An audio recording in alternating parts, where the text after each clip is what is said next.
Welcome to Wholesale Hotline, where we cover everything to do with wholesale real estate. I'm Jamil Damji. I'm Brent Daniels. And I am Pace Morby. And together we cover the most important parts of wholesale real estate. Lead generation. Conversion of sellers into contracts. And dispositions. Guys, remember when you're watching this show, do us a favor and squad up in the comments. Make sure that you are liking and subscribing to the YouTube channels and in the Facebook group Wholesale Hotline. Most important, we want to know we're doing a great job for you and helping you build your business. So go give us a review on iTunes and or Spotify. So squad up and enjoy the show.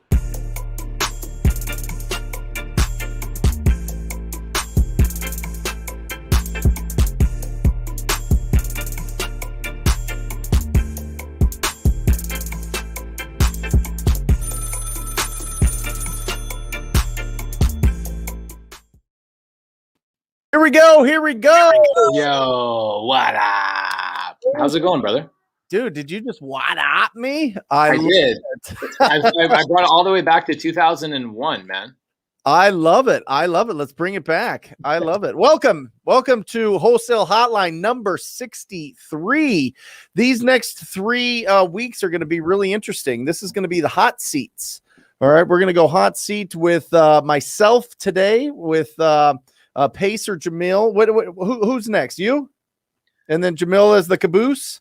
Jamil's got to be the caboose, man. He's got to be the caboose. I thought he should be first, but we'll get into it. We'll have some fun. So this is a chance for anybody to ask whatever they want, and just kind of deep dive. I think it's a really interesting concept, right, Pace? Because it's on this show, it's about answering this questions that we have about wholesaling property. But I think understanding people's journey, understanding people's life, understanding how they grew up and what made them, I think, is not only relatable, but it's also something that you can look at and be like, oh, very interesting. That's why he is like that. That's why he does things this way. And it's different than Pace and it's different than Jamil. And plus along the way, we're going to answer a lot of questions and make sure that people are out there doing deals, because that's really what this show is about, is to give you the tools and the resources and the personalities to feel confident to go out there and actually, talk to distressed property owners and find opportunities.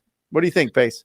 Well, I think the most important part is about the show is that you're part of a community learning from people that actually have been through it, and not just have been through it, but people that are currently doing the business now, right? And Brent Daniels is somebody that I have taken coaching from, right? Like I joined TTP. I'm a TTP alumni myself. And so I believe in everything that Brent Daniels does. And I think it's interesting because every 3 or 4 months, I notice about 20 to 30% of our audience is brand new, right? And what that means is that they haven't heard the other 63 episodes that we've done. And if they haven't heard the 63 episodes that we've done, then they also don't know the nuances of each individual person's, relationship with real estate, how they get in or how they got in, what struggles they went through, and ultimately, how did they become who they are that you see on the screen today?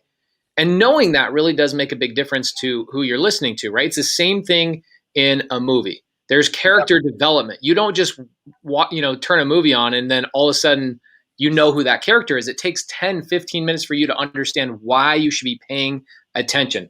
And it's the same thing with Brent Daniels today, right? Understanding why Brent is who he is, where he came from, all of those things are critically important. Somebody I look up to. Brent has changed my life and continues to change my life. And so I think we should go into it, because here's what ultimately my team got on me a couple of days ago about some of the YouTube videos that I make. Yeah. They were like, that's the lamest YouTube video of all time. And I said, you know what? Here's why I made the video. And it was a video all about why I don't hire a very specific type of person, right? Or, people that DM me, right? You get a lot of DMs, Brent, that are, I'm sure people will say these words to you. Brent, I want to work for you for free. I will do anything for you. Have you ever gotten those DMs? All the time. Yep. Right. So I made a YouTube video specifically addressing those people so that my team could send them those links. And so for me, the way I look at Wholesale Hotline and doing the spotlight and interviewing everybody is so that we can, if somebody says, hey, why should I pay attention to this person? They can go watch the episode that deep dives on that character's origin story. And the reason I call it an origin story is because, in my opinion, Brent Daniels is a freaking superhero. Okay. He does have an origin story. So, Brent, I see Jamil in the background. He's just getting caught up from a meeting. So I want to jump in without Jamil in here, unless he's going to pop in here right now. Whenever he's ready, pop in. Love it. So Jamil, you just pop in whenever you can. No big deal. I can see you there in the back. Oh, he can't. For some reason, he can't jump in. There you go. Oh, What's interesting. up, guys? You couldn't get in? No, it's okay. I got the wrong link from my team. All good. How are you? Hey, bro. We are amazing. We're doing it. How are you, man? Hotline 63 hot seats. Woo! We're gonna get deep. We're gonna go real deep. Today is Brent Daniels, and we're gonna be going through Brent Daniels' origin story, and then letting people in the audience ask questions specifically about his journey. There's one part of Brent's journey that I really resonate with. It's about halfway through his real estate career when things did not go so well. And I'm looking forward to, nitpicking that apart and understanding that a little bit, because we got into it. I don't know if it was last week or the week before, but we got into the trials, the tribulations of all three of us. And Brent just very, very lightly glazed over top of this. And so I want to deep dive on that a little bit later today. But Brent. Yep. What year did you get started in real estate, my bro? I got into real estate in I read this book right here, right? Like most of us. I read this one, and I've got all the stuff set up here so that everybody could get a full picture of what I read this in college, right? Mike Mahoney, who, if you guys have seen my live show on Wednesday mornings, he's the producer, and he asks a lot of questions, gives a lot of clarity to that show. But he introduced me to it, and I read it, and I was just like, this is amazing. This is totally different. This is something that I've never learned before. And that took me down the rabbit hole of Think and Grow Rich, right?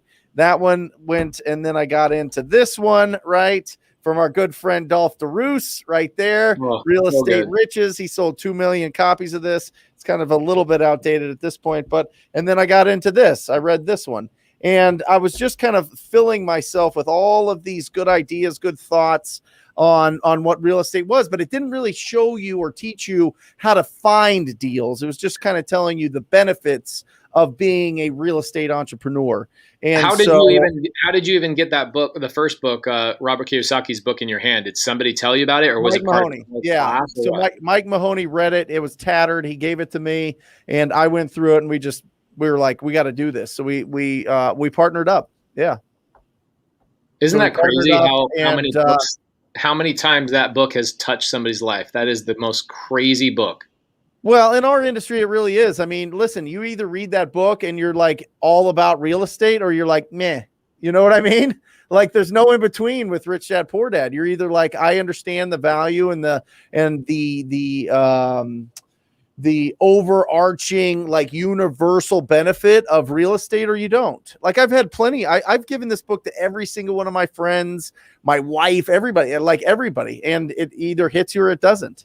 And that's why I love this group. That's why I tell everybody all the time that I love them, because we're similar. We're freaks. We're weird. It's a small group of people that read something like that, and their life has changed forever. It's just a small Brent, group. Here's the challenge with that book, right? That I see is that book doesn't teach wholesale real estate. It doesn't teach the low hanging fruit. It doesn't teach how do I get into real estate. Here's some actionable items. So, and same thing with a lot of those books that you just talked about as well. Yep. Right. Some of those are outdated, even though Dolph DeRoos' book is really, really good. So at what point did you get your first, actionable item in your brain where you go, I have to take this step? Was it becoming a real estate agent? What was it that actually made you take action into real estate? That's why I love what we do, guys. Right. Pace and Jamil. Like, we get to break down the vocabulary every single week, a lot, on our YouTube channel. We get to break down the vocabulary, because when you first get into real estate, you don't really understand what is earnest money. What is an escrow period? What is private financing mean? What does hard money mean? What does an inspection period mean? What's a home warranty? What is an assignment? All of these things are not normal everyday language. Like, you start throwing out those type of things at a barbecue or at a some sort of like kids soccer game, and people are like, I have no idea what you're talking about. Right.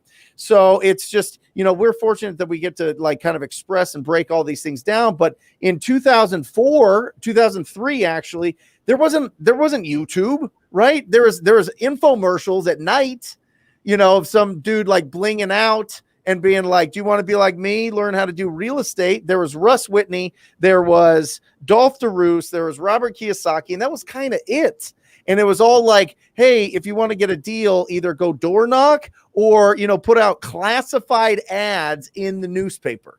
That was it. And maybe some direct mail. Right. So I didn't understand any of it. I felt very overwhelmed. I felt very nervous to even try to talk to somebody about real estate. So I decided to get into real estate school to learn the terms.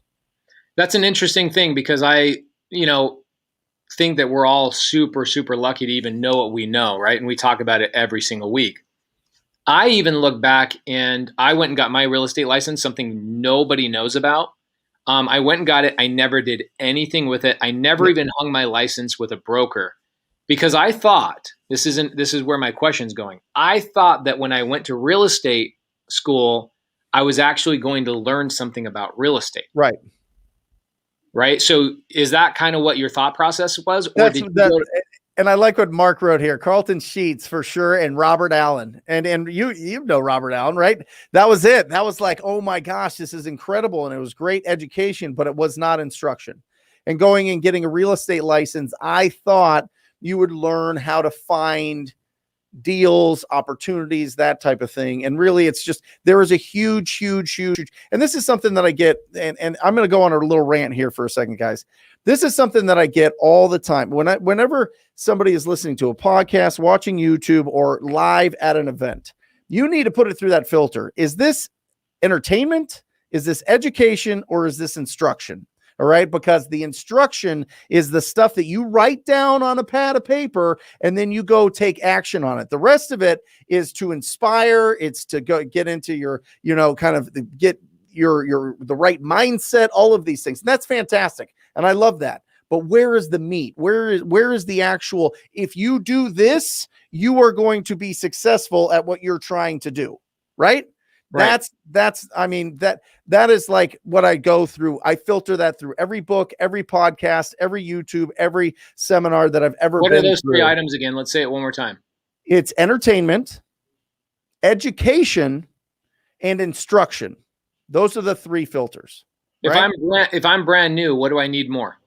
Instruction. Well, I'll tell you what, this is interesting. I love this question because I think we have to get our mind right first.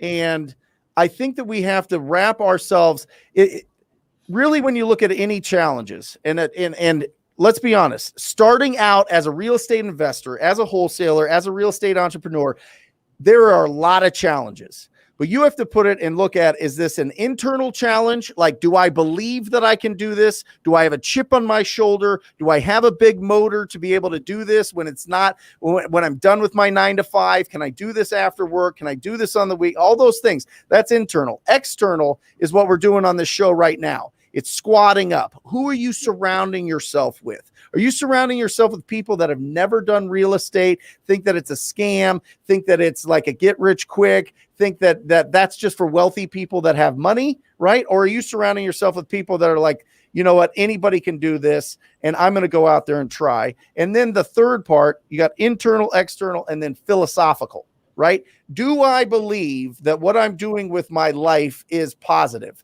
Do I believe that what I'm doing right now with my efforts is going to make a difference to my family, to my legacy, to my mind, to keeping me, engaged with it? Am I really, really, really excited about what I'm doing right now? And am I doing good work for my fellow human beings, right? For my community, for this place that I live in, right? That's all the three things, the internal, external, and philosophical. You're looking at all of those. And I think you need to get centered, and you need to have the belief in yourself first that you can do that. And that took me a while. That took me a long time, Pace and Jamil, because I was young. I was 22, right? And I didn't know anything about it. My family didn't have a real estate background. My family didn't have a business ownership background. I was out there on just uncharted waters in my life. And I decided that I was going to make a run for it. And what's cool about that? The 22 comment. Yeah. What's cool about this is that you have students that I've interfaced with and I've bought deals from that are 19, 18, 20 years old. Yep. And so what you've gone through and turned around and given people such great instructions to completely overtake you. When you were 22, you didn't have the right mindset, but you've been able to turn around and help people at 18, 19, 20 and beyond, obviously, get that right mindset because you've gone through that valley, right? Well, and honestly, and I'm going to bring this real back. This will take 3 minutes, but like I led a very comfortable life growing up. I never had a job, right? The most important thing to me growing up, and just maybe just the way that I was made, was I liked controlling my time. I liked controlling my efforts. I liked going after things that interested me. I didn't want people to tell me, you need to be interested in this, so go get good at this, right? Unless it was a coaching thing that I was trying to go for. But it was always something that I wanted to have control of the things that I did in life, right? Not control over other people, just a control over my own schedule. So, what that brought to, what that was allowed me to do was, if I played sports growing up, I didn't have to get a job. That was the rule. If I got good grades, I didn't have to get a job. So I lived that. But the problem was it like, I was still hungry, but I wasn't like as hungry as I became in 2009. You know what I mean? And we'll get to that. But it was an incredible upbringing. I grew up, we'll start all the way back, and then this will take 2 minutes. I was born in San Diego on September 1st, 1981. Okay. I was born Brent Michael Anderson. All right. My biological father and my mother split up when I was like 9 months old. My mom is a single mom. I was sleeping in the tub, right, in the bathroom at my uncle's house. And it's fine. I was a baby, whatever. I don't remember any of these things. And my mom got a job as a secretary at Honeywell. Well, her boss was Dave Daniels, who at 2 years old adopted me. And, I became Brent, and I feel so incredibly fortunate for that. So Bro, I've never known that once. Yeah. Yeah.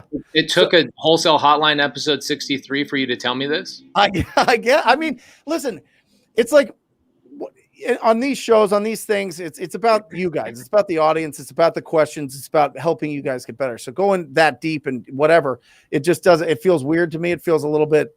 Yeah, but think about that, Brent. I mean, a lot of the people, that are trying to get that mindset right, they think, well, I didn't come from the right upbringing. I didn't come from a rich family. I didn't come from a pedigreed real estate background where my parents were real estate agents and had real estate. I was with a kid. This will take 15 seconds. I was with a kid today for about 45 minutes, and his uncle, who he works for, and his dad, who he also works for, both make $20 million a year right now in doing apartment builds. Yep. And he's like, yeah, I don't know what I want to do with my life. And I'm like, are you joking me? I think he's got to go back. Those freaking coattails. So the reality is you didn't have coattails. You slept in a bathtub.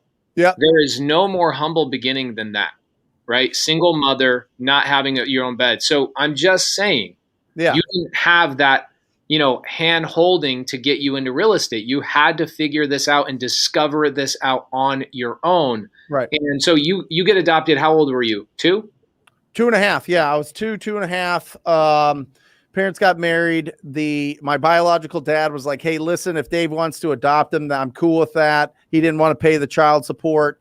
And we were off and running. And life was full of love. Every day when I went to bed, my dad would say, "You're the best, Brent," and I'd have to say, "In the whole wide world." When we sat down for dinner, we'd sit around and we'd go around the table. What's one nice thing that happened to you today? A lot of love, a lot of optimism, and a lot of you can do anything that you want. So if you have that's amazing, dude. You're making me want to say this to my own kids. Yeah, well, I you're mean, the best, Brent, and then you would have to finish the sentence by saying "in the whole wide world." Yep. And we do that, and we do it now, right? So with our kids. So it was a lot of support. It was a lot of reading is cool in our house. It was a lot of be active all the time. Make sure that you're running around doing things. And then from there, it was just support. And I was good at things. I was good at sports. I was good at school. And I didn't know what I wanted to do. Read Rich Dad, Poor Dad, and was off and running. And then because of that, and the reason I kind of like lay this landscape out is because that led a lot of issues in my early 20s of a lot of serious ego issues, a lot of serious peacocking, a lot of, I'm going to drive this Range Rover. I'm going to drive this Mercedes. I'm going to I'm going to get this big office space. I'm going to go and build a big brokerage and do all these deals and all these things. And not keeping any of the money myself, spending it all, not investing it all, and losing it all. So that's why I'm so hot whenever we talk about people keeping money for themselves and taking money off the table. Even with you guys, we have this conversation, taking the money off the table, paying yourself. Brent, just in the last 24 months since you told me this and like sat me down and you go, "Hey, I got to talk to you." Just in the last 24 months, you've probably added $10 million to my portfolio. Yep. An extra $10 million. So just in 24 months, because of that and me rethinking the way we do our accounting, with the profit first model, and then you challenging me on stuff. When I would say stuff in our little micro mastermind, I made this much. You go, yeah. I don't care about that. I care about what's your take home. What did you pay yourself? That's the number I care about. I was like, I don't quite know. And you're like, you need to fix that right now.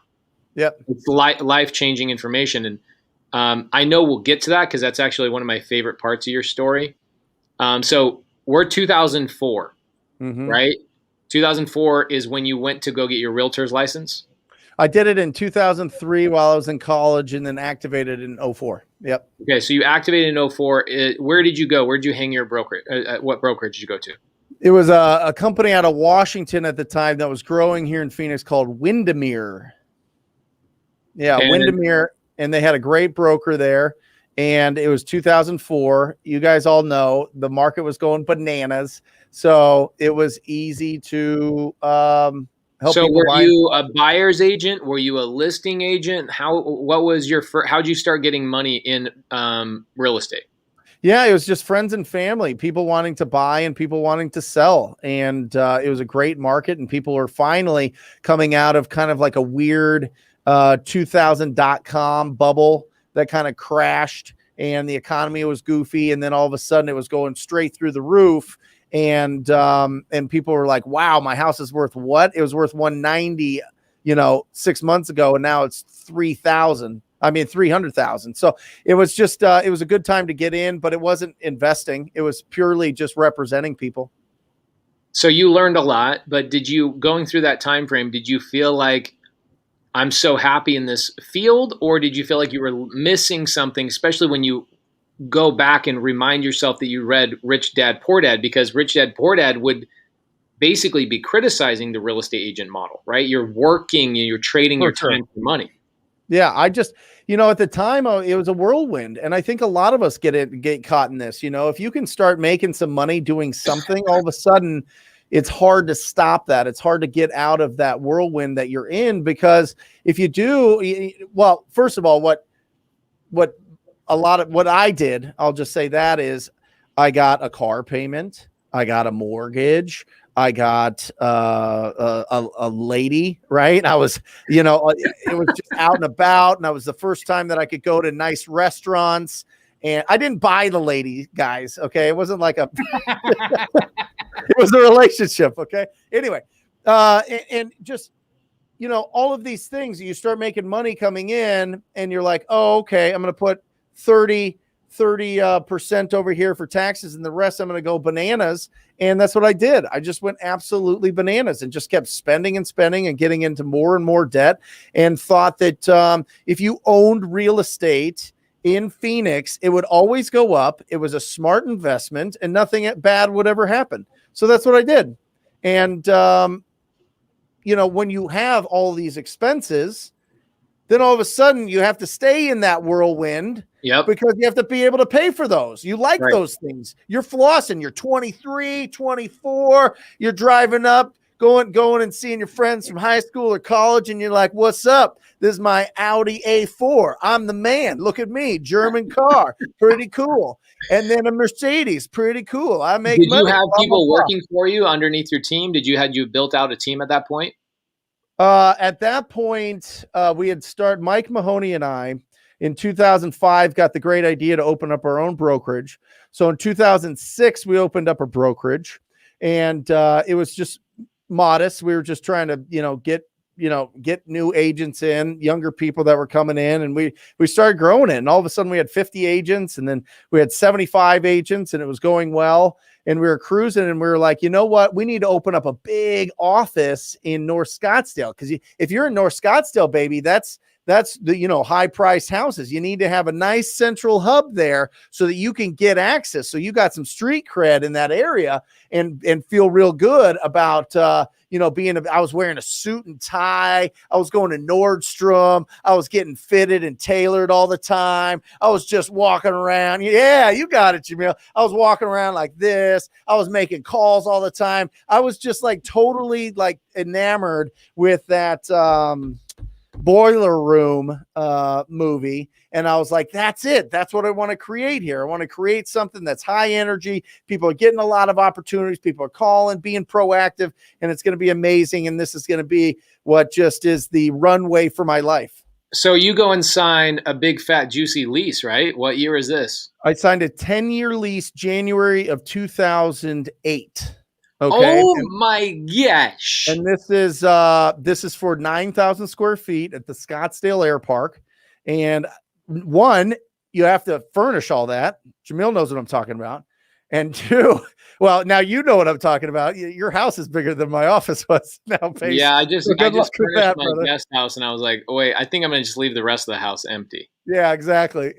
But, we had to do all these things and get all the, and then all of a sudden you're like, wait, I need to have insurance for what? Oh, okay. And I need to get a copy machine. Dang it. I got to get a copy. Oh, I got to get 2 copy machines. I got to get internet, high-speed internet. I got to buy these computers. I got to outfit all these, little cubicles and everything. And all of a sudden it was like $80,000. And I was like, what am I doing? I pay myself only $10,000 a month, because you keep it all in the business, right? You don't want to take too much home. You want to keep it all in the business. So I kept $10,000 a month paying myself, blah, blah, blah. And it went all out the doors. It was totally bananas. And then in September, October of 2008, the whole market crashed. I mean, everything freaking crashed. Bottom fell out.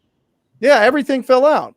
And well, so I'm sure your landlord let you out of your 10-year lease, though, right? No, I signed without an attorney review, without anything. I was like, dude, this ride will never end. Let me sign this little personal guarantee right here. Perfect. Yes. Okay.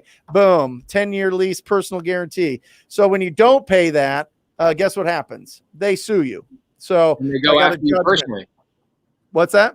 They go after you personally, right? For the judgment. They went after me personally, $742,000 judgment. And I was, it ended up being 2009. So what? I was 28. So 28 years old, you just got an $800,000 judgment put against you. Yep. And then that's when you quit, right? Yeah, I just quit. Yeah, that's it. No, I mean, here's the thing. The interesting thing was I had bought 5 rental properties that I thought were great. Right. It was just great. So I bought those. Then the tenants stopped paying. The adjustable rate mortgage increased to like 3 times what it was. And I foreclosed on 5 properties. And that was very, very, very, it was a huge hit to my ego. It was a huge hit to just my life, to my like energy, everything just shut down. And during that time, by the way, I wasn't exercising as much. I wasn't sleeping at all. It was just go, go, go, foot on the gas all the time.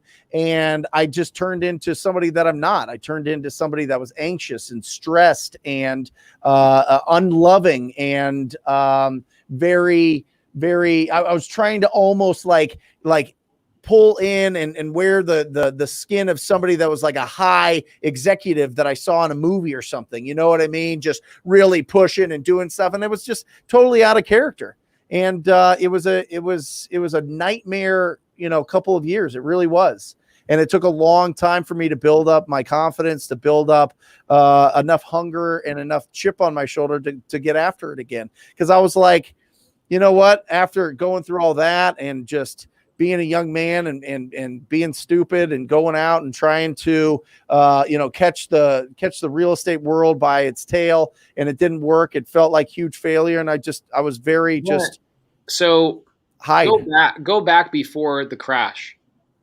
Was there ever a point with you and Mahoney, right? Boots Mahoney, I call him, because the first time I ever met Mike, your partner, he had these freaking rain boots on in the middle of summer. And I was like, okay, his new name is Boots. Yeah. But anyway, your partner, Mahoney, and you were, building out a big old team. You're about to sign a lease. Was there a point in the middle of that where you were like, what am I doing? Or were you just like so convicted in your commitment? Couldn't be stopped, Pace. I couldn't be stopped. I felt bulletproof. I felt absolutely bulletproof. I felt like everything that I touched turned to gold. I thought that I could peer around corners. I thought that this talk about the economy breaking down was just nonsense. I knew more. Look at all this development going on in Phoenix. Look at the housing prices. It'll never end. It'll never end. And it was just naive. It was naive, and it was a lot of ego mixed into, hey, I can do whatever. I'll be able to get past through, whatever. I could jump any hurdle. I could do anything. And it just wasn't the key. It just wasn't the case. It wasn't the case at all. So is there any actionable advice or anything right there for anybody else that's maybe in their business and they're crushing it right now? Because look at what's going on in our market. Yep. Isn't it very reminiscent of 2005, 2006 right now in real estate? Not just Phoenix, but nation freaking wide. Yeah, it is. I mean, obviously, what we were doing back then with the loans and it being unregulated and nobody but and all that. What are the unknowns that we're not aware of right now, right? Like, look at the pandemic, what happened there. Now, the pandemic ended up working in our favor. Yeah. But it very easily, with maybe a couple of different things, if the government wasn't printing money, it would have been the worst economic failure of all time, right? So who knows, right? There might be a black swan event in the next 12 months, the next 24 months, the next 36 months. Who knows? I know everybody's going to argue, including me. Mortgage rates are so low, and people are really vetted now when they're getting loans. Okay, I get it. But it doesn't stop a black swan event from happening. Okay. Yeah. So my question is this: people in their business, me included, Jamil, yourself, what's some advice, looking back at your younger self, what's some advice you would have given to yourself at that point regarding money, regarding the way you don't get too greedy? Is it read profit first? Is it, hey, sit down with a CPA? What is it that you would have done differently financially to prepare for some black swan event? Yeah, number one, I mean, here's the thing. Listen, if the government, if the Fed just decides to turn up interest rates just a bit, purchasing power goes down. All right. I mean, it's just going to go down. I mean, there's going to be just look at the real estate market. It goes through cycles, whatever. Right. But beyond that, one, when you make income, you need to first of all, you need to pay off your consumer debt, right? If you can't buy a car cash and you need a car, great. Once you get that check paid off, right? All these things, all these anchors that pull you down financially and make you make decisions that you wouldn't normally make because you have to keep up the paying all this debt off, this ridiculous, you are now a consumer, you're not an investor, right? All of that stuff. What I would suggest to anybody is pay off all your consumer debt and buy a ton and just get rid of your money. If it's sitting in your bank account, you're going to do something stupid with it. You're going to do something stupid. You just are. So take that money and either pay off your mortgage, pay off any debts that you have, pay off your student loans, pay off anything that's charging you interest, that's making you essentially a financial slave to it, because you're literally putting in effort. You're literally providing value to the marketplace to get income, to then give that income to your debtors. Okay? So get rid of that. Don't get over your skis too much. Don't look at all the Instagram stuff. Just stay in your lane. Keep your head down. Stay focused. Take that money and get rid of it. Get it out of your business and put it into an asset.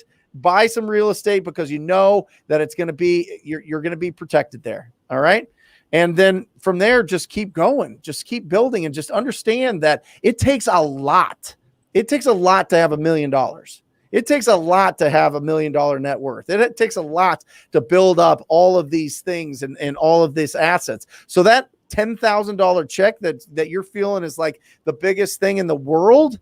Like, you got to do a lot of those. You got to do 1,000 of those to make $1 million, right? So just stay humble with it, put it away, pay off your debt so that you're not a financial slave. And just keep providing value. That was my problem. The other thing was, I wanted to hire people all right away to go be agents for me, so I didn't have to go be an agent, right? A lot of people go, oh, I'm going to hire right away for this cold callers because I don't want to do that. Or I'm going to hire right away acquisition managers, even though I only have 2 leads to follow up. I want your cup to run over so much that you can't possibly keep up with anything. And you need somebody to help you out and give you support, and to hire somebody then. And if that's a good piece of advice. That's a great piece of advice right there. That's a common question. When should I hire an acquisition manager? When should I do this? When should I do that? And my advice very frequently is that, which is, are you overwhelmed? Is your cup running over and you need the help? You need an extra. It's like putting a cup on top into a bowl. It's like, yes, get the bowl, right? Let the bowl capture the flow. So, question on the screen, and I know, Brent, you and I have talked about this a good amount. I don't know where you currently stand on this. Are you buying everything with cash? No, I did, and I like that. And I like buying residential, but I did just buy a commercial building with a loan.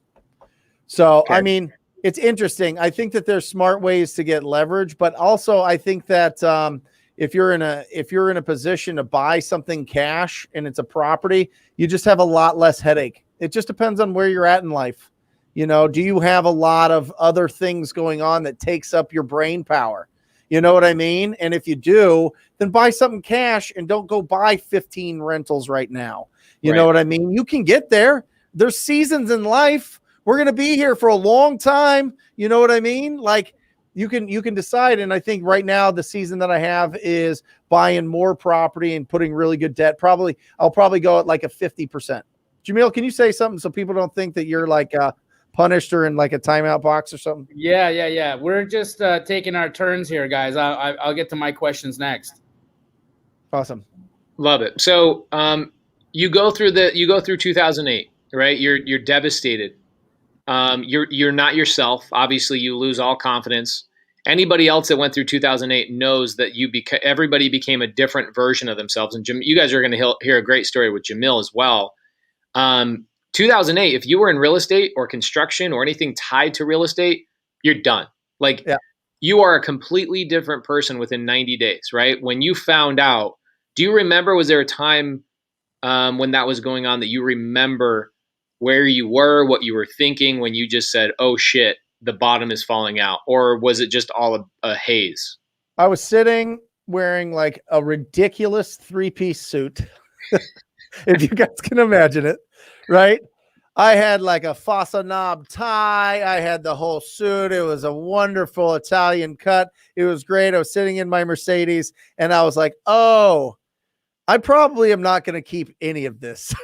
It's like, it's over. You know, I'm probably not going to keep any of this. This is all fugazi, right? This is all fake. This is all, just whatever. And I knew that I had not kept the money that I had earned. I knew that I expanded way too fast. I knew that I was financially responsible for a lot of people, the dozen people on our staff, let alone the 70 plus agents that we had. And it was probably the lowest that I've ever felt. because I felt all that. I felt it to the marrow in my bones. And it was totally just completely devastating.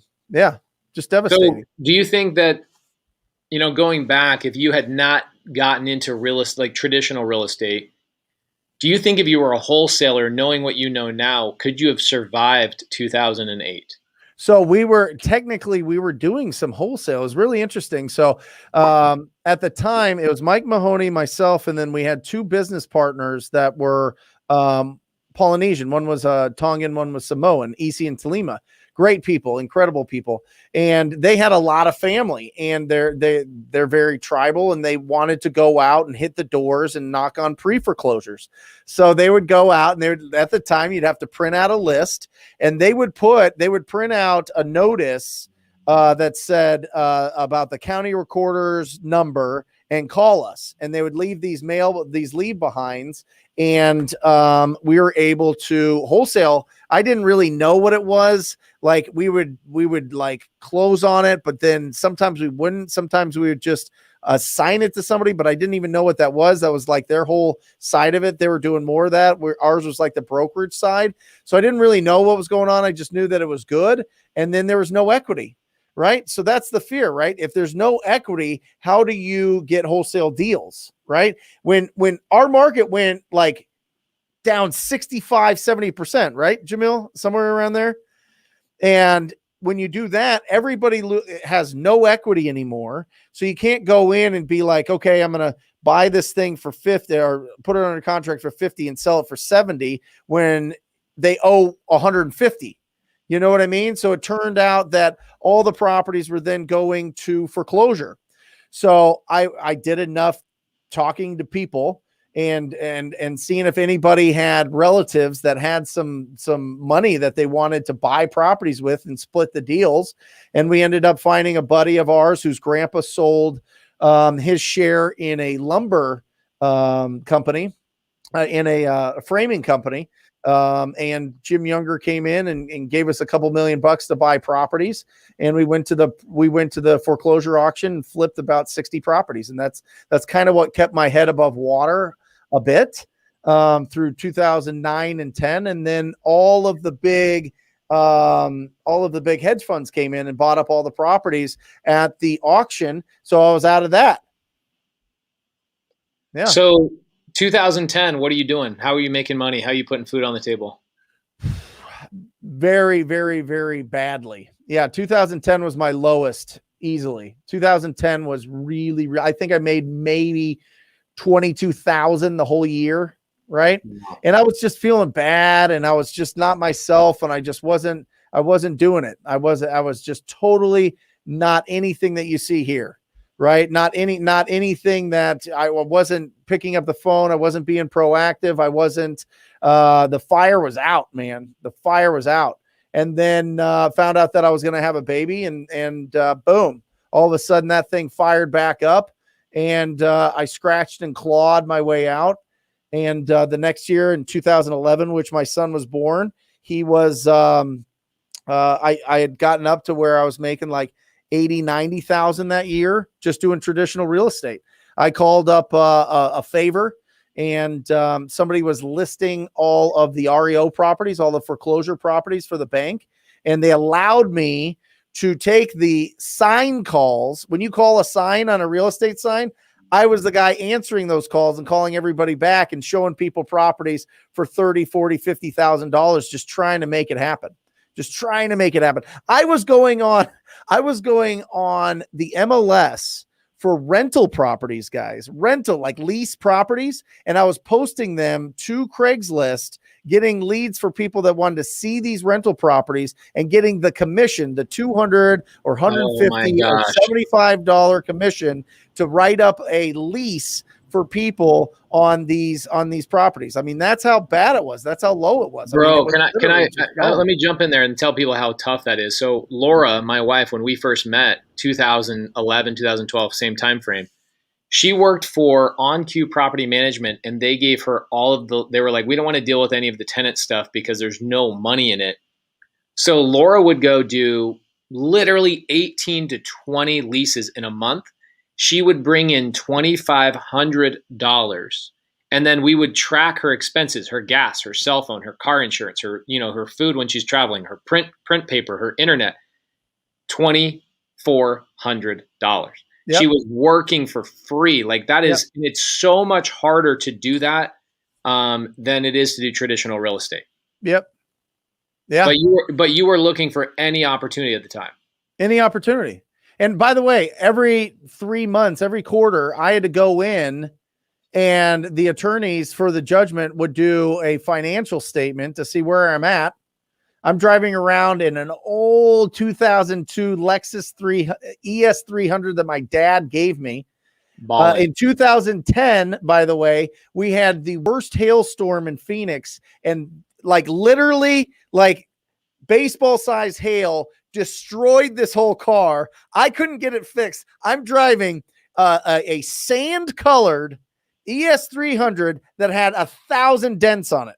And I'm meeting strangers to try to show them and sell them houses. Bro, do you have any photos of this? Huh? Do you have any photos of this? I'm sure. I'll try to find. Bro, you gotta tell somebody to find you a I photo. don't know. It was really bad. It was really bad.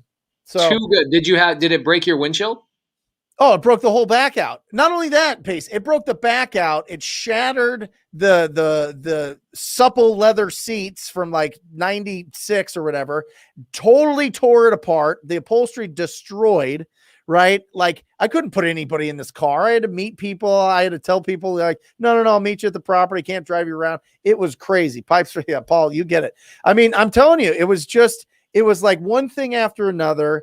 And I've got this baby. And then I'm having problems with his mom because I'm seeing signs that this kid, Seamus, my oldest, is not functioning the same way as other kids are that are kind of his age. And I'm thinking something's going on here. And as you guys know, at least, I mean, he was diagnosed on the autism spectrum severely, and it's been a challenge. Okay, so let me pause here real quick because we're about halfway through. I want to just pause and just do a synopsis. So you're a real estate agent. You build a big brokerage. Yep. We've got well over 300 people watching, and in the very beginning, it was like 250. So we've got 75 people in here. I just want to make sure we recap them. Okay. So you go build a big brokerage. You're hot shit, and you've got an ego the size of Mount Everest because you think. I've never heard this, but I love this. You said I could see around corners. Yeah. So you basically felt like you knew what the market was doing. You were unstoppable. You and your partner, Mike Mahoney, go and aggressively sign a 10-year lease on a 9,000 square foot building. And not only sign a lease, you sign a personal guarantee. Yep. Market crashes. That's 2008, 2009. You're grasping at straws. You're just doing anything you possibly can just to survive. You're now in 2010, 2011. You get a hailstorm, destroys the only freaking car you have. Yeah. To the point, guys, and pay attention to this, because there's a lot of people that have this excuse too. Like, I don't have a car, or my car looks like crap, or whatever else. I want you to understand, Brent has also came up with excuses to not show people his car. Okay. Yep. He said, I'll meet you at the property, or, hey, let's do this, so that people wouldn't see his car. He was that embarrassed by his vehicle. Now, the guy owns a ranch and all sorts of amazing other things. So looking at him today, you wouldn't guess. I didn't know this. I didn't know you had a jalopy. I didn't know you had a 2002 Lexus that got destroyed by hail damage, right? So then you have a baby. You find out your son is now autistic, which adds another challenge, right? Yeah. And I've met your son. He's an amazing, beautiful boy, but still his energy level, believe it or not, is actually higher than yours. Yeah, and it's a lot. It's a lot. Yeah. It's you times 3. Okay. Yeah. It's you times 3. It's lava, right? He's got energy through the roof, which is amazing. And you guys have done an amazing, amazing job. He's so fun to be around, and he's such a lovable kid. But when it's your first son, you don't have money, you don't have assets, you have a jalopy for a car, you find all of these things out. Bro. Yeah. I want to make sure everybody understands that there's nobody on this screen that hasn't been through stuff. Okay. So this is now catch me up to what year this is, 2011? So this is getting into 2012. This is the start of the turn. Okay. Were there any moments of maturity, anything that you were reading, anything that you go, I got to snap out of this, I got to make more money, anything that was happening around this time frame? Yeah, I mean, just when you find out that you're going to have a child, it snapped me in. And then all of a sudden I was like an animal. Like you couldn't get me to stop. I was there early in the office taking calls. I was showing properties all over the place. I was going bananas. And that was something that I knew was in me, right? I knew that if my back gets all the way, Tom Kroll has that great saying that, being at rock bottom is great because it's a solid foundation, right? I don't know if that's his or whatever else, but you need to have a dedicated book just for all his amazing stuff. I know it. But literally it was rock bottom. And I was like, you know what? You have all of the potential. You've been you grew up in a wonderful, loving family. You're sitting here feeling sorry for yourself and not going to work. It's time to change that. And just like that, literally, that's how fast it took to change. Just like that. As soon as I found out that we were going to have a baby, I was like, that is it. That is it. So yeah, we just go. So what's the next step in your journey? So then then it's 2012 and I'm like, you know what? These the foreclosures were drying up, right? So there wasn't as many sign calls. So I decided to join a real estate brokerage called Green Street Realty. And that was owned by Derek Jar. And he was phenomenal. I had seen him and I were like competing to build a brokerage back in the day, but he went through the roof and I went into the dump. And so I went to join and see what he was doing. And that was the first time that I was around a real estate broker that was an investor. And he was like, hey, if you go out there, I go, how do I find really good deals? He goes, just go out there and knock on doors. And if you find one, I'll buy it. So that's what I did. And that's how I did the first deals. And he ended up assigning those and made $92,000. And I made a 3% commission on it. And that's when I discovered what wholesaling was in 2012, in the end of 2012. And then it started creeping in 2013. I started doing more. Make a 3% commission. Yeah. I imagine there's a lot of real estate agents that see this, you know, all the time. You get a 3% commission and homeboy makes $90,000. Yep. So how'd you find out? You look at the HUD? I looked at the settlement statement. Yeah, I looked at the settlement statement. I was like, what is this? What is an assignment fee? Were you and pissed? He goes, I sold the deal. And I go, how do you sell it? You don't even own it. How do you sell this? And he goes, no, I sold the paper. I sold the contract. And I was like, you can sell the contract? And he was like, yeah. And I was like any contract? He's like, yeah, unless it tells you can't. And I was like, what would you have done to be a fly on the wall in that conversation when TTP figured out that he could assign any contract? Yep. And then I was like, okay, we're off and running. So we're knocking on doors. Hold on. Yep. He tells you what an assignment is. He makes $90K. I know your heart. Like you're probably, wouldn't you agree, Jamil, that Brent Daniels has like the heart of gold and platinum interlaced? Like he's an unbelievable human. Yes, so sir. I can't imagine you were pissed off at this guy. No, did you it was an educate. I was just educated. Now so walk us through that. Walk us through. Did you say, bro, sit down with me? What book should I read? I need to know more. Did you say what YouTube channel? Because TTP YouTube channel didn't exist back then. No. So where did you go to get the information? Because it's the same advice I give to this day, and it's always a sleeper, and nobody ever like really thinks about it. I called the title company, and I said, hey, what paperwork do I need to have to assign a contract? And they go, oh, I'll send it over to you. And I was like, okay, is that it? Like you just assign it and then you just pay an assignment fee? And they're like, yeah. And I was like, oh my gosh.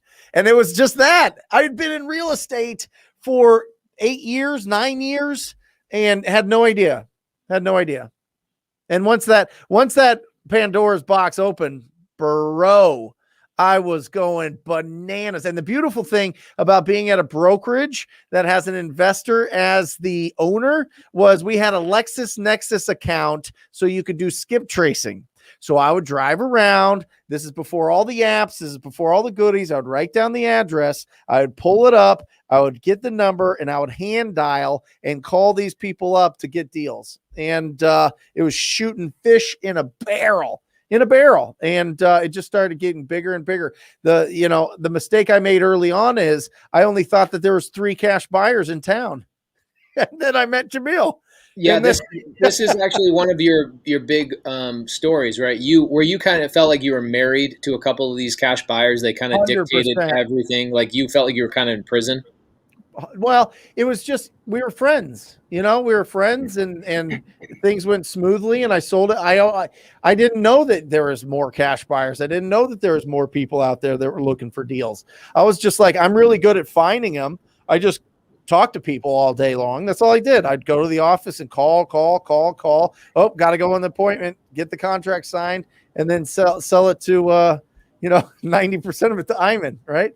So, I mean, it was that and selling it to Derek and selling it to Kyle Brown at the time. You guys know that name.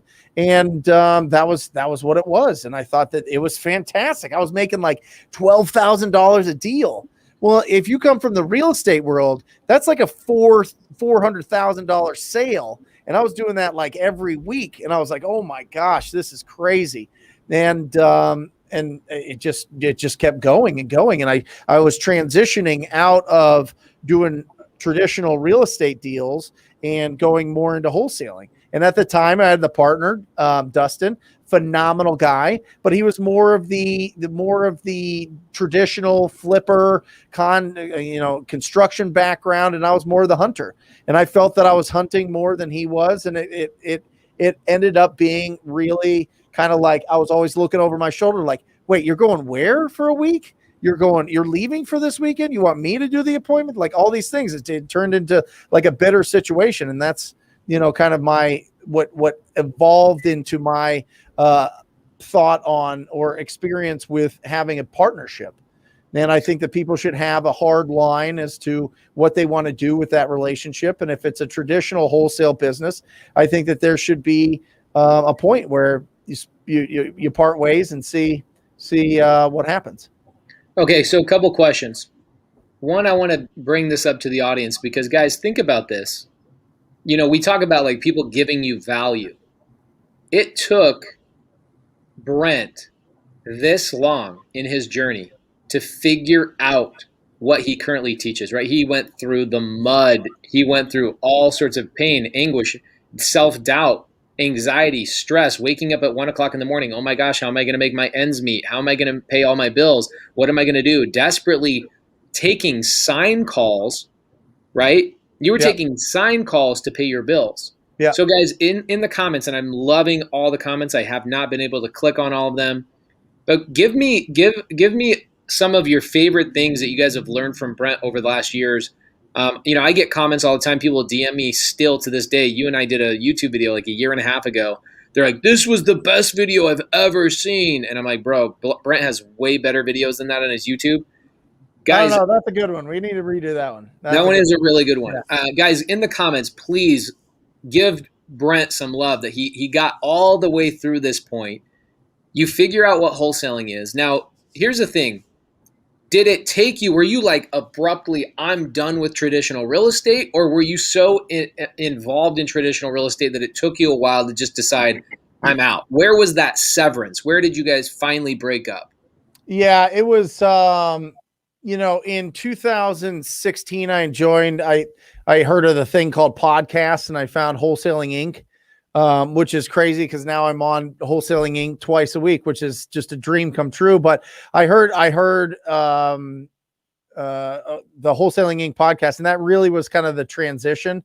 That the year before we did about $250,000 in 2015. In 16, we did 750. So that changed everything. And then Tom's like, hey, how are you getting your deals? And it's 2017. He's like, well, we're going to do a conference in April of 2017. Why don't you come talk about how you get deals? And so I had somebody draw up this logo, put it on a t-shirt. It took him 2 seconds. I think it's just a normal font, and went up and talked about TTP and how to cold call for opportunities and how I felt that was the best way to get deals as fast as possible. And that was April 17th. I want to highlight something here real quick, because a lot of people will ask, how do you become a coach? Where does that come from? I'm going to tell you where it comes from. The best coaches did not make a choice to become a coach. Yeah. Okay. It was pushed on them because of their success, their hard work, and people noticing how hard and how many deals they're doing. Okay. And that's what happened with Brent, is that Tom mother freaking Kroll of Wholesaling Inc. noticed your success and asked you to come and speak. You didn't have a logo. You were like, you know what? I'm going to throw this thing together real quick. Yep. You got people's attention because you were doing business, right? And I see a lot of people educating. Look, I love that people are passing on information, but guys, make sure you are learning from somebody who is doing the business and have been through this. Brent didn't wake up one day and go, how can I become a coach of real estate? It was pushed on him because of his success of TTPing. Now, I'll tell you guys something really quick, because I want to hear about this conversation with you and Tom, because I imagine there's a transition there coming up. Yep. But TTP became so big, and it is so big, that it actually changed the entire dynamic of the way home investors, the We Buy Ugly Houses people, do their marketing. Okay, so I'm in Dallas, and we're in a big marketing meeting talking about 1,100 franchises nationwide, and they keep talking about this TTP guy. They go, you know what it is? All of our contracts are getting more and more expensive in direct mail, because before our sellers even get a chance to open up their mail, some TTP guy is cold calling them and teaching everybody across the country how to cold call. Yeah. Guys, I'm telling you, Brent Daniels changed the dynamic of a $1 billion company because he got invited by Tom Kroll to go speak at an event. Yep. Those opportunities to change the world don't come from just waking up and knowing the right person. They came from going through the anguish, the heartache, et cetera, et cetera. So let's pause there for a second. You go speak. Was TTP a logo? Was it something you were saying in your office at the time? What was TTP at the time? Yeah, that was always the philosophy. As long as I noticed when it was 2010 and 11 and early 11, and I was just like, oh my gosh, like, what am I doing? Like, I do nothing. I haven't touched my phone all day. I haven't done anything. Nothing was happening. There's no action. There's no opportunities. What's happening? And then as soon as I started picking up the phone and going after it, everything changed. Everything changed. My confidence changed. My fear of failure changed. My anxiety changed. My stress changed. My income changed. Everything changed because I just used this thing for what it was intended for, and that was talking to people. So it just became my thing. Talk to people, talk to people, talk to people. And then I started getting these, right? All these books. These are only the ones that I brought into the office, but I would write down every single day, I'm going to make $10,000 today. I'm going to make $10,000. Everybody's seen the Grant Cardone ones. I'm going to make $10,000. All the appointments, all the goals, all the everything. I was going and going and going, and I needed this to anchor myself mentally to be in a position to take action, because I knew if I just got out of bed and just did whatever and just hoped that I would do something, it would just not happen. So I said, I'm going to make $10,000. I'm going to make $10,000. I'm going to make $10,000. And it stuck with me. I still think that every single morning. Okay, so I don't write it down every time, but what's Brent, that? on your books, because there's a lot of people that are not going to want me to skip over those books. Okay. Yeah. Not the ones on your right, the ones on your left.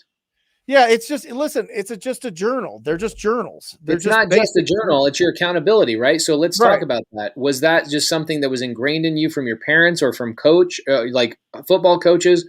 Or did you read a book? Or did you say, I need accountability, but I don't have it? Where did those come from? Yeah, I mean, I don't know. I mean, it's somewhere, whether it be just seeing somebody that was successful do it or just hearing about it. Probably, you know what? It might have been, I don't know. It was one of the books way back when that I read, and it's just write your goals every morning. Write your goals every morning, write your goals every night. And then it was intentional. And I was like, okay, I'm going to do that. And then it turned, and then I read this thing, The Go-Giver. And I was like, okay, I need to provide $10,000 worth of value, $10,000 worth of value. How do I do that? How do I do that if I'm being quiet? How am I doing that if I'm waiting for people to call me? How am I doing that if I'm just sitting around? How am I doing that? You can't do that unless you're taking action. You can't bring $1 million worth of value if that's your goal of income in a year by being quiet. All right. Unless you're an inventor, unless you've invented something, but that's not people on here. The people on here are people that are out there and want to be real estate entrepreneurs. And our best tool is our voice. Our best tool is our experience. Our best tool is our ability to, at any point, strike up a conversation with a stranger and see if they would consider an offer on their property. And that's the change. So I appreciate this. This little comment here makes me know I'm not sidestepping and interrupting you too much, Brent, but a lot of people are saying they're happy when I just feel bad that Jamil's like, hey guys. Well, what's interesting. It's my turn. That's why I'm just staying quiet. I'm sorry, guys. Just to be honest, the reason why I've kind of dominated is because honestly, both of you guys are my heroes, right? Brent, I didn't know you, but I knew what TTP was. Like, that's how prolific your hard work. I respect people so much that change the world and did it through hard work, right? Yeah. So you weren't given this. This wasn't just something that plopped in your lap and you go, okay, I guess I'll do this. You put in the hard work, and so you were my hero. You still are my hero. Same thing with Jamil. And when we get to Jamil's story, I'll tell you guys how Jamil changed the world, not just in my life, but so many other people's lives. But Brent, TTP precedes you, bro. Like, yeah. It is so far. The ripple of TTP is 25,000 ripples away from where you dropped that first stone. Yeah. It is amazing what TTP has done. It's almost become a machine in and of itself. And that's why I've dominated the questions, is because Brent, truly, I'm like enamored with your story. And I didn't know a lot of this stuff. I really didn't know a lot of this stuff. And which is another testament to you, right? That you're not going around tooting these horns, and you're just still putting in the work and still providing the freaking value. Name somebody in real estate that provides more free value than Brent freaking Daniels. Well, I got two guys next to me here, but dude, come on. You are so good. That's definitely something I like to harp on, or to like accentuate here, because the fact is, Brent, is you see a lot of people in this position where they've gained influence, they have people's ears, and all they want to talk about is, I'm from nothing, or look at how poor I was, or look at how shit I was, and now look at this amazing vehicle I drive. This isn't about anybody. This is about everybody. Yep. Right. And that's cool. If you have a violin story and that's the badge you want to play, then by all means play your violin. But Brent, I think everybody appreciates the fact that you left the instrument at home, and what you do is you come out and just play value. Thank you. That is amazing. I'm going to be honest with you guys. I had to think about this all day today, because I literally have a real tough time looking backwards. I really do. Like that whole it feels like a different life or a different person. You know what like it really does. Like it just doesn't, it took a lot to like kind of bring up. Maybe I took too many hits playing football or something, but it's tough for me to look backwards and like go to that place.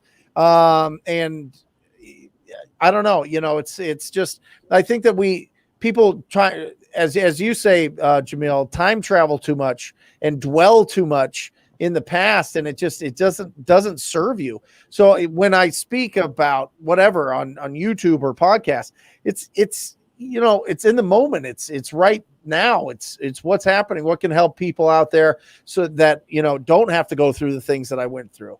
And some people take the advice and some people don't, but Yeah.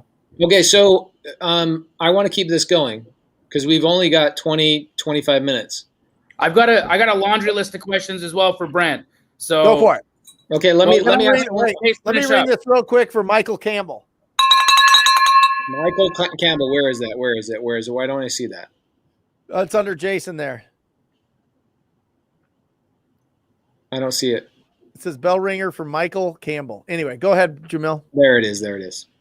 Let Pace finish up. So my last question, I'll shut up. Ciara just asked the question. She said, at what point did you start sharing value and content with others, Brent? Was it after you did your first deal? Was it after you realized that you actually knew a thing or two and you weren't going to deviate people in the wrong direction? At what point, after reading The Go-Giver, right? Because you've already led into that. You read The Go-Giver. You realized you needed to provide value, $10,000 of value, not just to your sellers, but also to other people. So was there a point where you said, I'm ready to start sharing content? This is hilarious. So I'm in the Wholesaling Inc. Facebook group. I'm posting these checks, right? It was really interesting. It was a smaller group and everybody was really supportive, and you post checks and it was just like, yeah. And I was like, yeah, this is, I got this from cold calling, got it from cold calling, got it from cold calling. So Cody and Tom go, hey, let's do a podcast. But let's just say that you got the deal from door knocking, not so much cold calling. Have you done a deal from door knocking? I was like, yeah. He goes, let's talk about that, because cold calling is like way too controversial. And I was like, what? Why? And they're like, well, I don't know. Maybe people will just try to make calls and they'll get in trouble. And I was like, for what? You could talk to an attorney. I've talked to plenty of them.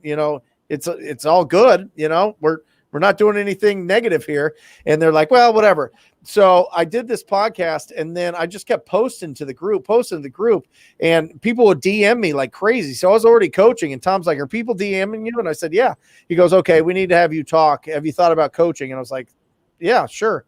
So that's kind of the transition there, but it was much after. I mean, I think you gotta go through it, right? You gotta have, it can't just be surface level stuff, because surface level stuff, I mean, that's not a coach. That's a product, right? That's a $500 product that you buy from somebody that just puts together a course. Coaching is much different. You got to have the chops. You got to have the experience. You got to have the emotional resiliency to really love the people that you're coaching and to support them and do those things. You guys know that. I mean, but it's that's the difference. That's how coaching came about.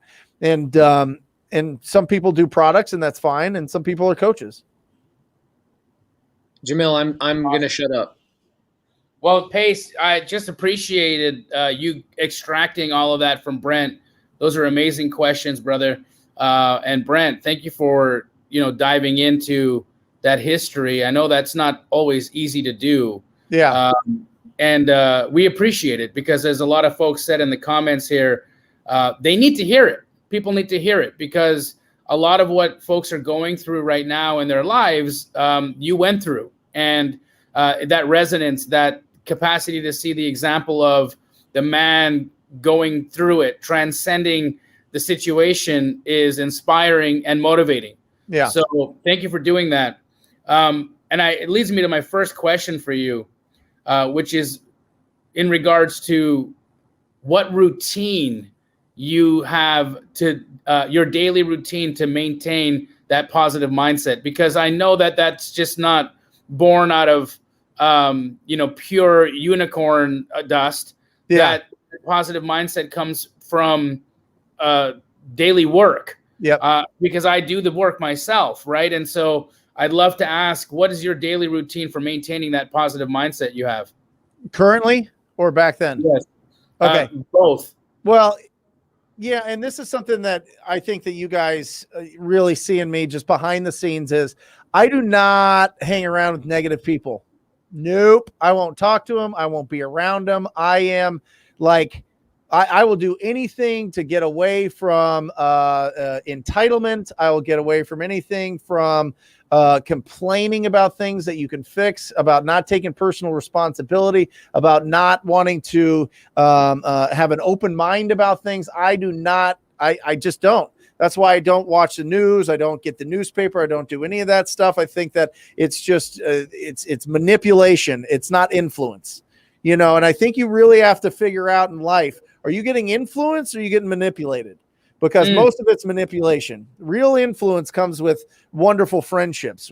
Real influence comes from people that have the same values, that have the same openness to share, that have the same love for people. You know what I mean? So I think getting rid of negative people is number one. From a routine standpoint, I just talk to what if your wife is negative? Well, then you have to, or your husband. Then you have to see, is it internal, external, or is it their philosophy? You know what I mean? How are they, what lenses are they wearing to view the world? Right. And listen, I've been divorced during the 2009. That was part of it. And I've been and then I had a child with another person, and then I married Aaron. So listen, I'm not the best to whatever, but I was very, very, very fortunate to find somebody that understands that I want to do something special and different, and not just stay within, the lines that, the schools and college and job kind of put you in. So, and it's a different life. You have to have somebody that has the chops. You have to have somebody that understands that I'm going to take a text message or make a call on a Saturday or whatever. And luckily I found that. But if you have to see, are they just unhappy with themselves? Are they unhappy with life? Did they come from is their philosophy all beat up because of their parents, because of their environment, because of whatever? And then are you able to stick it through and work with them and show them through your actions that life could be better and you could make income and have freedom of schedule, and maybe you turn them around? Love that. Love that. We kind of went over this. I think Pace asked the question, but I want to dive into it a little deeper. How did you know that active lead generation was the game-changing pivot for you? I didn't know better, Jamil. I had no money. When you have no money, you can't market. So what do? You can go. It costs nothing for me to walk out of this building right now and go knock on a door. Nothing. And I could find opportunities. That's how I found my opportunities. It cost 15 cents to get an address skip traced. You know what I mean? And then just picking up the phone and going for it. I mean, I was I was rock bottom, man. Yeah, I had to. There was no leads getting passed to me. There was nobody, feeding me opportunities. It was go out and hustle. And you know what? I fucking loved it. I loved it. You know what? It pulled me out of real close to depression. You know what I mean? Wow, that's real rough there. So the activity of getting out and doing it is what pulled you out of that shit spot. You want to destroy fear and anxiety and stress? Be in action. Go be in action all day long and feel stressed. I'm just telling you, when you're doing it for yourself and you're finding these opportunities and you're really working and you have some optimism, man, you're unstoppable. You get electric, you get goosebumps. You flex all the time because you're just oh my gosh, this is it. This is the shot. This is the opportunity. And it is. And we've seen it time and time and time again. I interview 2 people a week on the podcast that changes their life. And you guys know, I mean, you guys have a bazillion testimonials. I mean, it's just life-changing, this business. That's why I want to be so loud. I want to be so loud so that people understand that it's here, and that you can get rid of a lot of the negativity in your life by being in action and talking to people. Love that. I think it solves a lot of problems between people that maybe aren't aligned. If you talk it out and communicate effectively, you're going to win. Belief is a necessary ingredient to achievement. Yep. And I think that's what my parents put in me. You know what I mean? Yep. So you were lucky because you had, and you are, and always will be, the best Brent in the world. Right. The whole wide world. The whole wide world. But for a lot of people that didn't have that kind of upbringing where they were just told how special they are and how important they are to the world on a daily basis, how do you cultivate belief until you achieve? That is something that I'm not the best. That was something that was planted in me before I had the conscious awareness of it. I think that's probably a better question going to you, Jamil, and then your work that you've done on mindset. But I think that if you were surrounding yourself with really incredible people that are going to celebrate you and cheerlead your success and understand what you're going through, and you squat up and have a community, that helps. I think putting in really, really good things, really good books, really good podcasts, really good Audible, really, really, really helps. I think getting somebody that's going to be in your corner and support you and coach you really, really, really helps. And I'm not just talking about us three. I mean, there's local meetups of freaks like us that get together all the time and talk about real estate. And, I mean, I think you got to surround yourself with people that are really, really, really positive. And I think a lot of people get that from church. I think a lot of people get that from the Bible. I think a lot of it get from whatever religion and whatever like basic fundamental moral guidelines that we get. It's all out there. And I think that as long as we're tapping in and make a conscious effort of really improving ourselves and you're not saying I need to be better tomorrow and just working on it. Sometimes it's a lifetime of working on it. There's a lot of scar tissue with a lot of people. You know what I mean? But I think if you surround yourself with people, you're going to be in a much better position. Come on. I got to ring this. Come on. That's amazing. 106K deal. Wow. Bananas. That's bananas.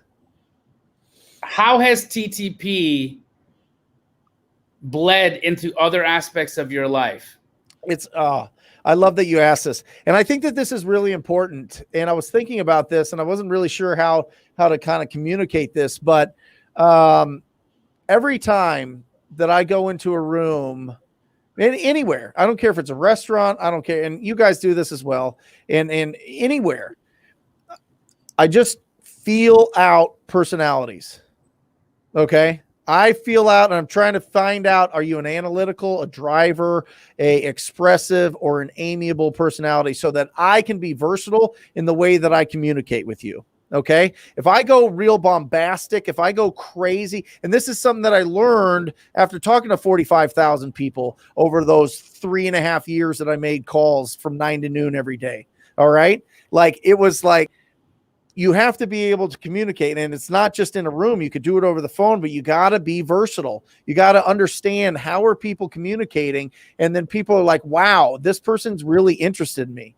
I'm really interested. I want to know what that personality is so that I'm not there offending them with like my tone or my words or my, subject matter. You know what I mean? So that's how it really bled. Talking to people helped me understand. And I challenge everybody. Everybody needs to understand and the mental antennas have to be out, and you got to be feeling it out and understanding who are these people? Where are they coming from? What is their personality type? And then it'll make you a much more effective communicator. And when you're effective at communicating, it makes people feel more comfortable. And when they're comfortable, you can build really amazing relationships with people that you have nothing in common with typically. And you can find something there. It's just that commonality of being a human being and being on this planet and being fortunate that we have the ability. Like Seamus is nonverbal, right? So he does not speak. He has a lot of challenges, a lot of things that we go through. It's one of the reasons why I've decided not to travel as much, just because his stepmom, my wife, Erin, is at home with him and our youngest, Bo. Bo, if you're still watching, I love you. And it's just a lot. That's why I don't travel a lot. It's not that I don't want to. It's just that it causes a lot. I mean, it's a lot anyway. But just being fortunate to be able to use your words to like navigate through life, it's a blessing. And some people don't have it. Some people can't. That's incredible. Do you think that watching Seamus struggle with that really reminds you of that blessing every day? Every day. Yeah. Incredible. Every day. Wow, Brent. Yeah. Who, dead or alive, would be on your personal board of advisors? Oh man. Arnold Schwarzenegger, I hope. He seems like a pretty cool guy. I don't know. It's personal board of advisors. I think are more like, who are the people that you are going to get the most out of in life, not just in business. And I would, my parents are phenomenal. I'm very fortunate. My dad would be like chairman of the board. He's just so loving and intelligent and consistent. I think that friends like you guys, I mean, just putting the people that really matter on there. You know what I mean? I mean, I'm not a big celebrity, guy. I'm not, they just seem like human beings to me. And I think that being a coach is really kind of like shined a light on that. You know what I mean? Like we're just human beings. We're just people, we're just doing things. And maybe we're on a TV screen more than, and our human brain is like, wow, that's something that's unique. But I don't know. I think just the great people that I surround myself with. I've got a great team. I got a great family. Got great friends, and a great community here on the show. Beautiful. Yeah. If there is a story that you could replay in your mind day to day, right? Because my thought process is that's how we survive. That's how we gain meaning out of the world. We interact with the world through our stories, right? Yep.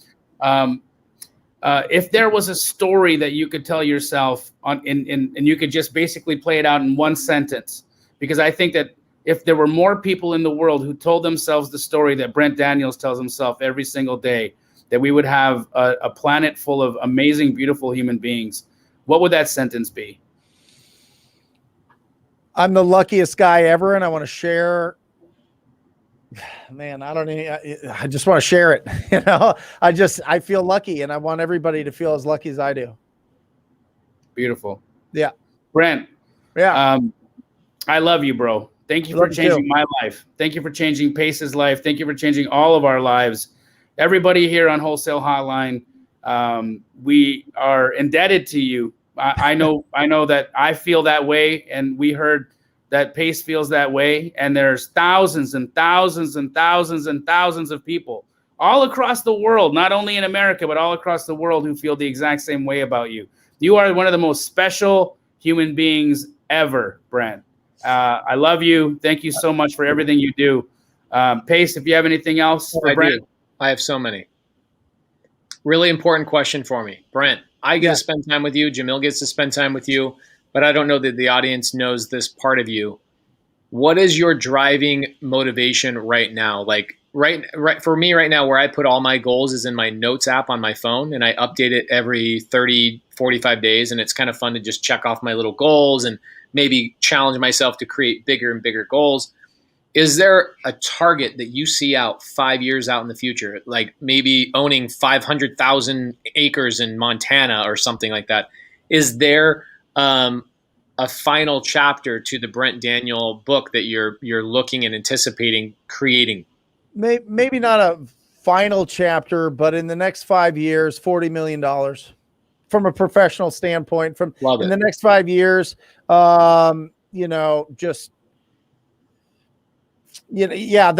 just from a financial standpoint. From the other side of things, I'd love to be a great sports coach for Bo, my youngest. And just keep providing a great environment for Seamus to learn and grow. He's in a great school. He's learning how to talk through a little iPad thing, which has been really great. He doesn't self-harm anymore. So all these things, just a natural progression of what's going on there. I'd love to spend as much time with my parents over the next 20 years as possible, because, they're in the, fall of their life, right? And winter's coming. Type of thing. So I just want to spend a lot of time with them, with my in-laws. Love to spend a lot of time with them as well, and just live life on my schedule. You know what I mean? And that schedule is wonderfully involved with a lot of texts and calls with the TTP family, and I couldn't be happier. What's great about that is that like 90% of that has already come true. Right. Yeah. So like you being able to spend time with your parents, I know we've been lucky to spend a lot of time with your parents as well and get to know them and go to parties and even see your parents up at the TTP ranch, right? Yep. And lifestyle is an important thing for you. Very, Yep. very important.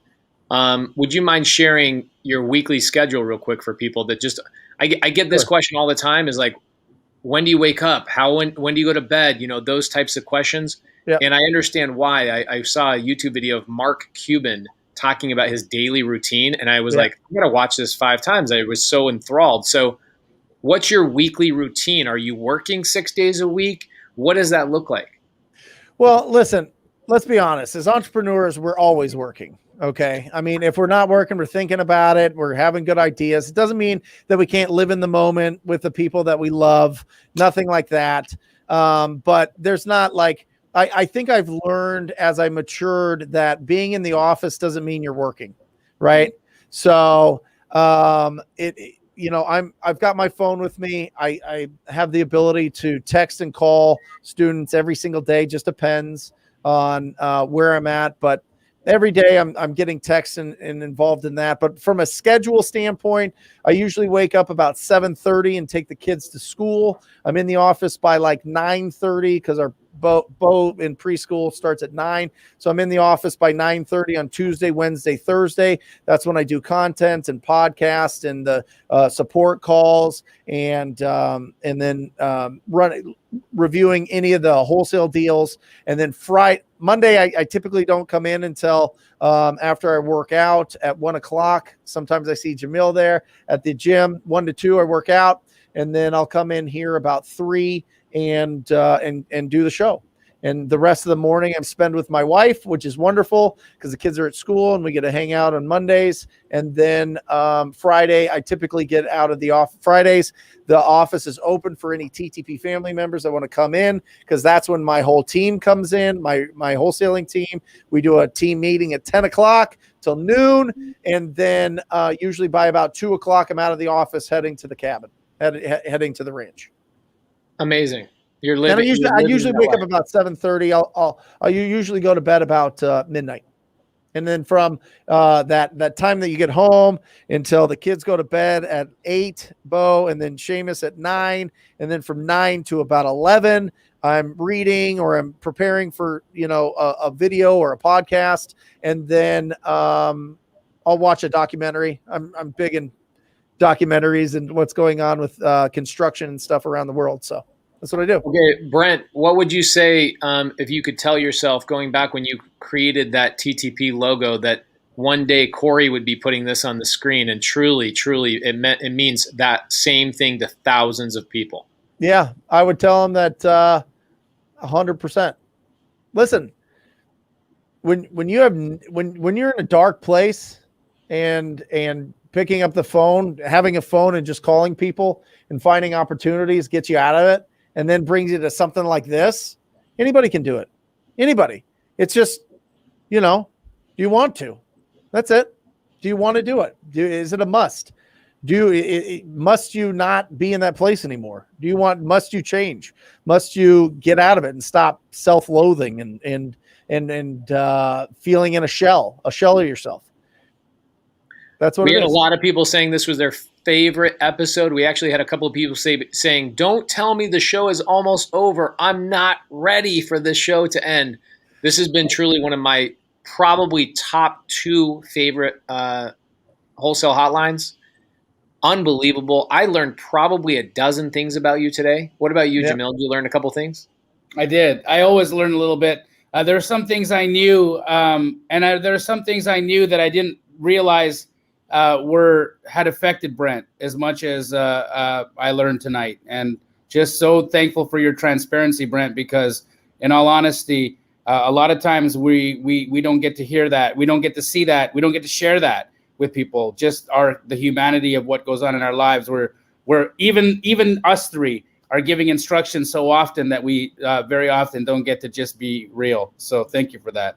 Well, and thank you for giving me the platform, guys. I think that it's important if you're following somebody, if you're learning from somebody, if you're taking people's advice and instruction, that you understand where it comes from. I don't tell people to keep all the money because I didn't go through it. It's because I did. I don't tell people to be proactive because it somehow benefits me. No, it's an incredible way to improve your life.